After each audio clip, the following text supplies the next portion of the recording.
Effect के project panel को किस तरह यूज़ कर सकते हैं। दोस्तों, प्रोजेक्ट पैनल का मतलब है कि ये हम जिस प्रोजेक्ट पे काम कर रहे हैं उस प्रोजेक्ट के अंदर यूज़ होने वाली फाइलों को किस तरह से हम यूज़ करते हैं। बेसिकली बात करें तो प्रोजेक्ट में जो काम आने वाली फाइल है उनको अरेंजमेंट जो है वो प्रोजेक्ट पैनल के अंदर होता है। हम हमारी जितने भी कंपोजिशंस है वो इसके अंदर ही यहाँ पर रहती है। कंपोजिशन क्या है बाद में बात करेंगे। इसके अलावा कोई मीडिया फाइल है, मान लीजिए कोई जेपिक फाइल है, पीएनजी है, या फिर कोई MP4 फाइल है, MOV, FLV, एनीथिंग, कोई वीडियो ऑडियो कुछ भी है, वो सारा हमारे जो प्रोजेक्ट पैनल के अंदर अरेंज होता है। इनका अरेंजमेंट भी हम प्रोजेक्ट पैनल में रखते हैं। तो सबसे पहले बात निकल के आती है कि प्रोजेक्ट पैनल के अंदर या आफ्टर इफेक्ट के अंदर हम कोई भी फाइल इंपोर्ट कैसे करें। तो इसके बेसिकली आई गेस 3 तरीके हैं। सबसे पहला तरीका, सबसे जो आपके काम आने वाला है मेरे ख्याल से, वो है इस ब्लैंक एरिया में आप डबल क्लिक करें तो आप देखेंगे कि हमारे पास ये एक इंपोर्ट फाइल डायलॉग बॉक्स निकल के आता है। यहाँ पर कुछ ग्राउंड क्रैक है जो कि बेसिकली कुछ स्पेशल इफेक्ट अप्लाई करने के लिए मैं यूज़ करता हूँ। वो मैं आपको आने वाले वीडियो में ज़रूर सिखाऊंगा। जो ये डायलॉग बॉक्स है इसके अंदर क्या है, हम फाइल इंपोर्ट कर सकते हैं। हम चाहे तो एक फाइल इंपोर्ट कर सकते हैं या फिर हम मल्टीपल फाइल भी इंपोर्ट कर सकते हैं। मल्टीपल फाइल इंपोर्ट करने के लिए हम क्या कर सकते हैं, हम जो है हमारी कंट्रोल की को होल्ड कर रखेंगे और उसके बाद हम मल्टीपल फाइल को सिलेक्ट करेंगे, या इसके अलावा हम माउस से ड्रैग करके भी फाइल सेलेक्ट कर सकते हैं, या हम पहली फाइल पे क्लिक करेंगे और जैसे मान लीजिए मुझे ये 12 नंबर तक की फाइल को सिलेक्ट करना है तो मैं शिफ्ट की को दबाए रखूँगा और इस पर क्लिक कर दूंगा। तो आप देख सकते हैं कि हमारी सारी फाइलें सेलेक्ट हो चुकी है। बेसिकली ये जो शॉर्टकट हमारे जो विंडो एक्सप्लोरर शॉर्टकट के इक्वल है, उसी के वजह से हैं। उनको अगर आप यूज़ करना जानते हैं तो इन्हें भी आप यूज़ करना जानते ही होंगे या सीख जाएंगे। तो इस तरह से हम इन फाइल को इंपोर्ट कर सकते हैं। जैसे कि मान लीजिए मैं यहाँ तक इंपोर्ट करता हूँ। इसके अलावा ये इंपोर्ट एज अ फुटेज है या फिर जेपिक सीक्वेंस है, इनके बारे में शायद मैं आपको आने वाले वीडियोस में बता दूँ, पर इसके अभी ये बेसिक कॉन्सेप्ट की हम बात कर रहे थे। तो हम जैसे इन फाइल को इंपोर्ट करते हैं, क्लिक करेंगे ओपन पे, तो आप देख सकते हैं हमारे इस प्रोजेक्ट पैनल के अंदर ये सारी फाइलें इंपोर्ट हो चुकी हैं। दोस्तों, कई बार ऐसा होता है कि जैसे हाँ, इसके लिए अलावा मैं आपको एक कीबोर्ड शॉर्टकट बताऊंगा कि जैसे ये फाइलों पे अभी मैं क्लिक नहीं कर पा रहा, तो इसके लिए कीबोर्ड शॉर्टकट है Ctrl+Shift+A। इसका मतलब क्या है कि ये सारी फाइलों को अनसेलेक्ट कर देगा। इसके अलावा उसके बाद में हम एक एक फाइल को सेलेक्ट कर पाते हैं। तो सारी फाइलों को सेलेक्ट करना तो Ctrl+A, एक भी फाइल को सेलेक्ट नहीं करना तो Ctrl+Shift+A। ठीक है, तो ये शॉर्टकट काफ़ी काम आता है जब आप काम कर रहे हो आफ्टर इफेक्ट में। इसके अलावा दोस्तों क्या है कि जैसे ये प्रोजेक्ट पैनल अभी ये जो ब्राउन कलर की लाइन का मतलब है अभी ये प्रोजेक्ट पैनल हमने सेलेक्ट कर रखा है। अगर हम इफेक्ट कंट्रोल पे जाए या यहाँ पे तो आप पता लगा सकते हैं कि कौन सा पैनल अभी सेलेक्टेड है। तो ये ब्राउन लाइन जब इसे सराउंड कर रही हो मतलब ये पैनल सेलेक्टेड है।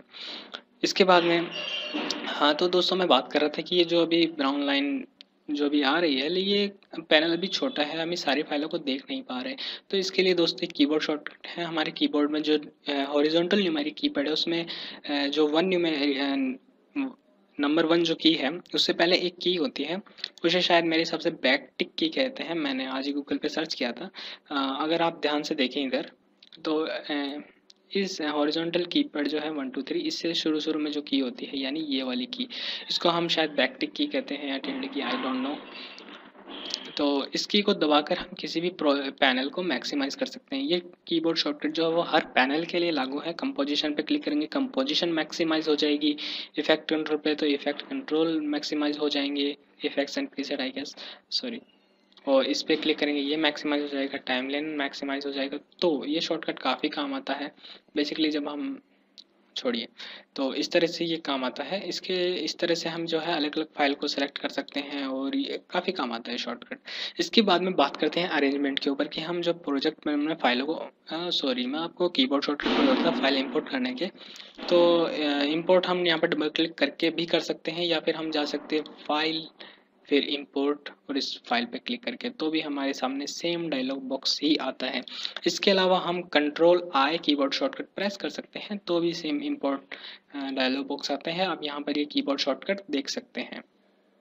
ठीक है, इसके बारे में फाइल अरेंजमेंट के ऊपर बात करते हैं कि दोस्तों जब हम कभी किसी बड़े प्रोजेक्ट पे काम करते हैं, मान लीजिए जैसे मैं ऑब्वियसली करता ही हूँ, उसमें मान लीजिए आपके पास कोई 100-150 वीडियोस हैं, कोई 25-30 इमेजेस हैं, या मान लीजिए 6-7 हज़ार इमेज फाइल है, 8-10 हज़ार ऑडियो फाइल है, तो उनको आप अरेंज कैसे रखेंगे? मतलब अगर सारी फाइलें कुछ इस तरह से आपको दिखाई देगी तो आपको पता नहीं चलेगा कि आखिर कौन सी फाइल कहाँ है, आपकी कंपोजिशन कहाँ है, आप रिकॉम्प करते हैं उसे तो वो कहाँ है, कहाँ कहाँ है, तो उसको अरेंज कैसे रखा है। तो इसके अंदर आफ्टर इफेक्ट में आपको एक अच्छा ऑप्शन मिलता है, ये क्रिएट न्यू फोल्डर का। मतलब आप विंडो एक्सप्लोरर में अपनी फाइलों को जिस तरह अरेंज करते हैं उसी तरह आप प्रोजेक्ट पैनल में अपनी फाइलों को अरेंज करके रख सकते हैं।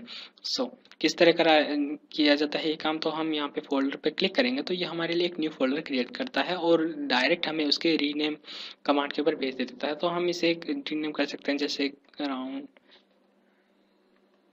ग्राउंड क्रैक जो भी हो। तो इस तरह से हम इसे रीनेम कर सकते हैं और इसके अलावा हम इसे डिलीट कर सकते हैं डिलीट की प्रेस करके।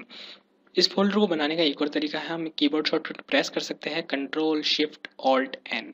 काफ़ी हैवी कीबोर्ड शॉर्टकट है मुझे पता है, पर मुझे याद है, इससे कोई फ़र्क नहीं पड़ता कि कितना मुश्किल है, बस मुझे याद है। तो इसके अलावा एक और तरीका है, जैसे मान लीजिए कि हम इस पर क्लिक करके नया फोल्डर तो क्रिएट कर लेते हैं, लेकिन उसके बाद में हम मान लीजिए इन सबको सिलेक्ट करें, मान लीजिए ऐसे, और फिर बाद में इसे इसमें ड्रैग करें, तो ये 2 स्टेप का काम है और मुझे पता है कि एक स्टेप में कैसे करा जाए। तो आप फाइलों को ऐसे सेलेक्ट कीजिए, इस तरह से सेलेक्ट नहीं कर पा रहे हो तो आप पहले पे क्लिक कीजिए, फिर नीचे जाइए और शिफ्ट की दबाते हुए इस पर क्लिक कर दीजिए, तो आप देखेंगे सारी फाइलें सेलेक्ट हो चुकी हैं।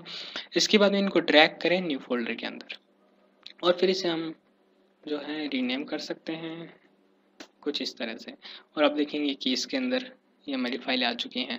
दोस्तों आपको मैं एक और चीज़ बताना चाहता हूँ इंपोर्ट करने के बारे में, कि जैसे मैंने डिलीट करी है फाइल, अगर मैं इस पर क्लिक करूँ और फिर मैं कीबोर्ड शॉर्टकट प्रेस करूँ कंट्रोल आई, और इसके बाद में 2 फाइलें जैसे इंपोर्ट करता हूँ, आप देखेंगे कि ये दोनों फाइलें जो है मेरे उस फोल्डर के अंदर ही इंपोर्ट हुई है। ठीक है, और मान जब मैंने कुछ सेलेक्ट नहीं कर रखा और फिर मैं प्रेस करता हूँ कंट्रोल आई, तो आप देखेंगे ये जो फाइल है असली में बाहर इंपोर्ट हुई है। ओह सॉरी, इस